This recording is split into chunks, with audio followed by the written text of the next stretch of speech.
Alright everybody, welcome back to the channel. So, in this video we're just gonna start the swap process.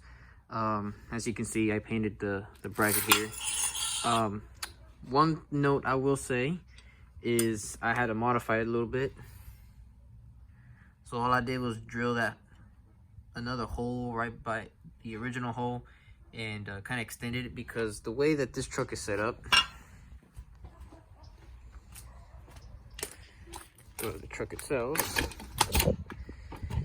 Alright, get my flashlight real quick. So the way it's set up down here, last night I already made my 2 holes for where the master cylinder should go, and this hole is where the oil pressure and 2 wires that came from the fuse box went through. But I think I'm gonna keep the oil pressure right here for now because it's not long enough. I was gonna route it over here. Where is it? I don't think you'll see it. It's on the other side. There's a hole right here behind all this. That's where I'm gonna use that's where the coolant temperature sensor wire, I guess you can say, goes. I'm gonna route the other 2 power wires from the fuse box to whatever they went to the dash.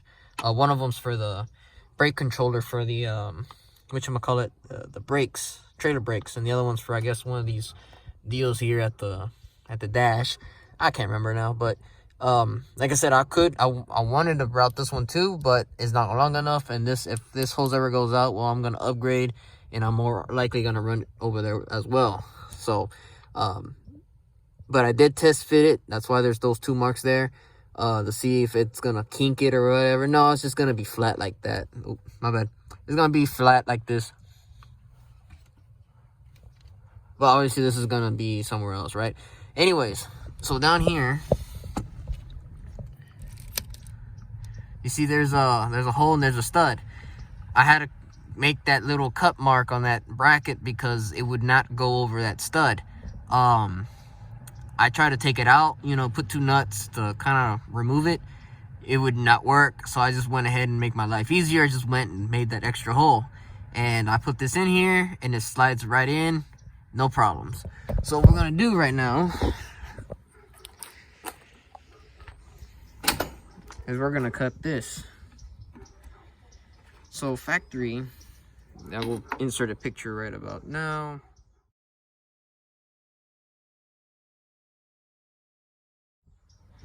And then made my 2 holes. Now I can't really say what drill bit I use, because the drill bits here that my dad left at the house, well, they have no numbers anymore, so I don't know what size. But luckily there's already a little indication of the size. We just match up to what a drill bit fits. And for our case, to drill this one out, we're using this hole saw, and the number, I believe, here we go, 1 3/8.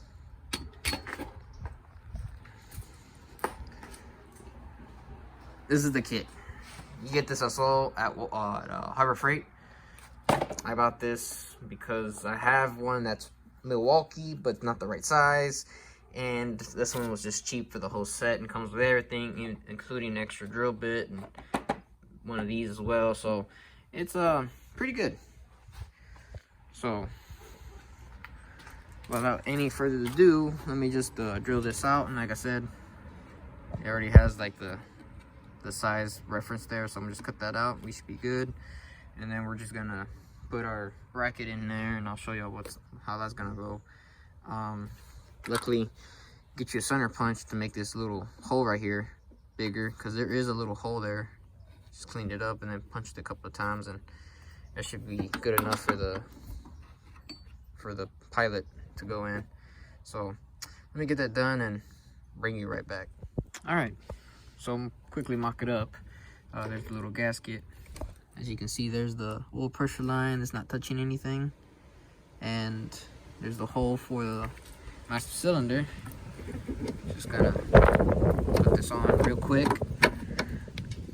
There you go. Well, there's your pedal. So let's go back down here. I had to hold this down with zip ties because, man, I needed the space to work. So there's your oil pressure line here. Ran it, you know, safe wise. I do need to figure out if I'm gonna need the neutral safety switch or the, you know, parking neutral to turn the truck on. Well, here's the wires for it.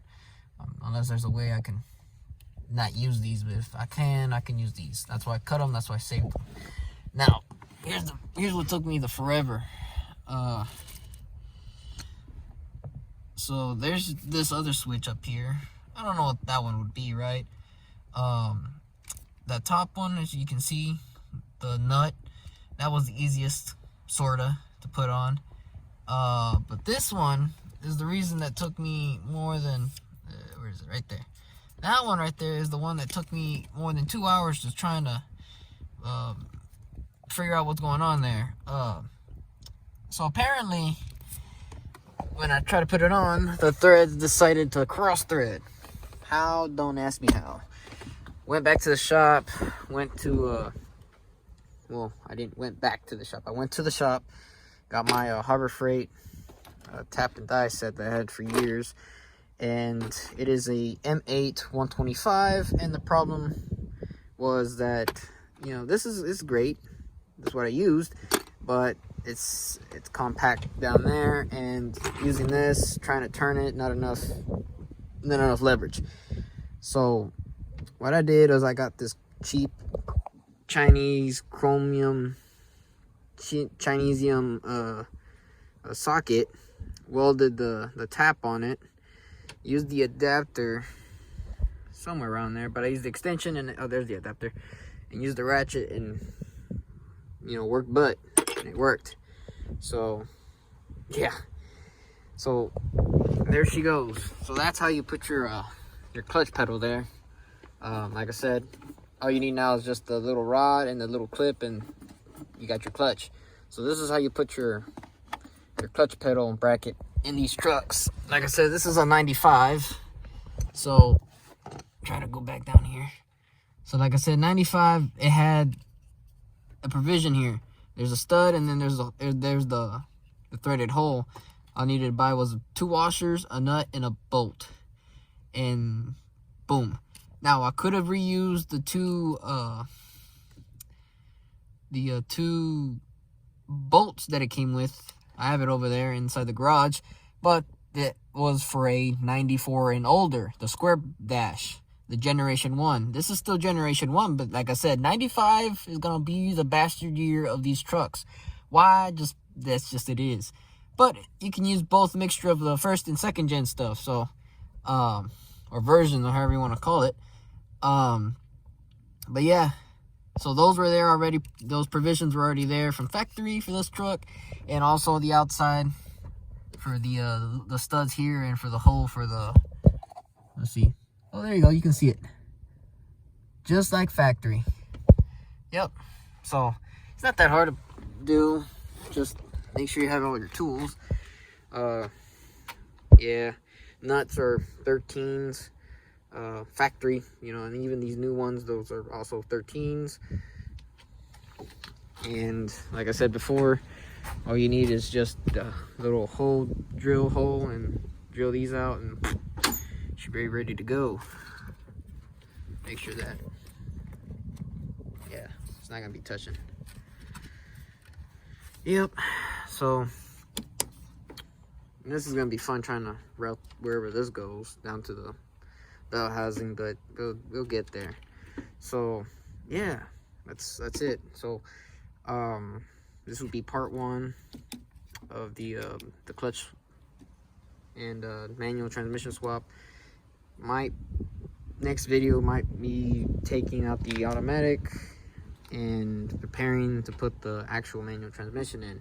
Probably put the clutch and all that stuff in, but I'm waiting for the pilot bearing, sadly. It is windy and it's kind of chilly, so it is what it is. Appreciate it. So better than being hot. So like I said, this is Harbor Freight stuff, 1 3/8. Also bought this because I didn't like the way, ouch, Didn't like the way it was set up here, going to the TBI. This is gonna be plugged off, and then I'm gonna put the little filter right here. So, yep. So yeah, there's a lot of other things I gotta do. So when I get a chance, and as long as the weather permit me working on the stuff. So hopefully you find this video educative and informative. Like I said before, it's gonna be a good old project for it. So hope you like the video.